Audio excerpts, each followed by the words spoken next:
Hey guys, welcome to Tech Tricks tutorial. In today's video, I will show you how to find Spotify Wrap. So first, you have to open your Google Play Store if you're using Android and App Store if you're using iOS. And then here you have to search for Spotify. Now, if you see an update button right here, all you have to do is to click that one. You need to update your Spotify to use or see the latest version of your Spotify application. Tap open and you should see the section all or wrap, and all you have to do is to scroll down. You should see that your Spotify wrap is here, and all you have to do is to click that let's go button, and it will take you directly to your Spotify wrap result. All you have to do is to tap to see all the result right here.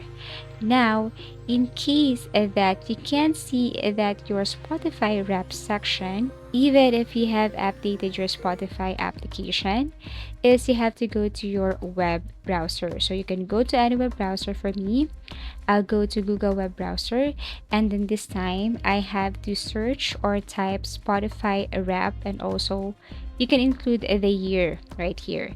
So for example, Spotify wrap and then the year.